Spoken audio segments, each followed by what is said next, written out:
Aaron Scott here with Clear H2O Tackle, coming to you from our shop here in Michigan. Whether you're a tournament bass angler that travels the country, a Lake Erie walleye fisherman, Great Lakes salmon fisherman, or whatever else you might chase around, we're here to help you. Feel free to contact us via our Facebook page, website, or telephone. We're happy to talk with you and walk you through your needs. Tight lines and have a great season. Okay. Hey Michiana friends, Dean Rojas here. Another frog tip that I want to share with you. This is my 65 bronzeye midnight walker color. This is a bait that I've caught tens of thousands of bass on. It's one of my favorite colors to throw. But I want to talk to you about fishing the frog and where you fish it. I get a lot of people asking me, man, I like my lake is full of lily pads. It's it's full of cheese and a lot of vegetation and everything. And I get a lot of fish that come up and hit the bait. I can't get them hooked. What am I doing wrong?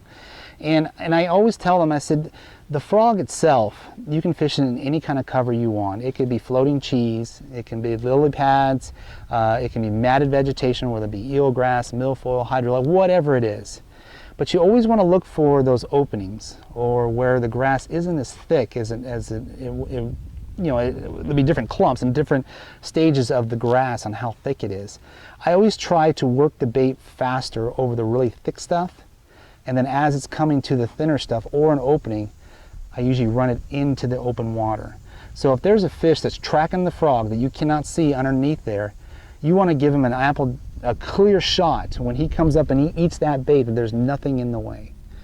So lily pads look great when you're fishing a frog, and you think of that when you think of a frog that's sitting on a lily pad.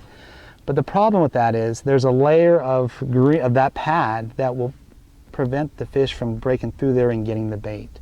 So you want to make sure that whenever you think that you're getting followed by a fish, or you think that one's tracking it, get it out to the open water and give yourself a chance. Give him a chance to come up and grab the bait. And that in itself will allow you to hook up a lot more when you get the strike itself. And you are going to get bit in the pads. They're going to come up and blow it and try to get it, and they're going to miss it. It's not the frog's fault. It's just there's too much in between the frog and the fish, from them coming up through there and trying to grab the whole thing.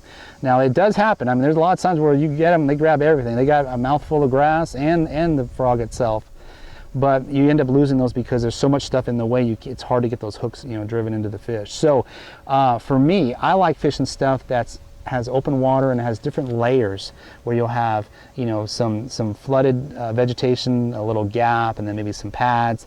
So again, I would run it through there and try and get in that open water and give the fish a clear shot in getting the bait. Now that in itself will help you catch a few more fish, and you'll get to see a lot more explosion strikes. So keep that and try that on next time I'm on the water.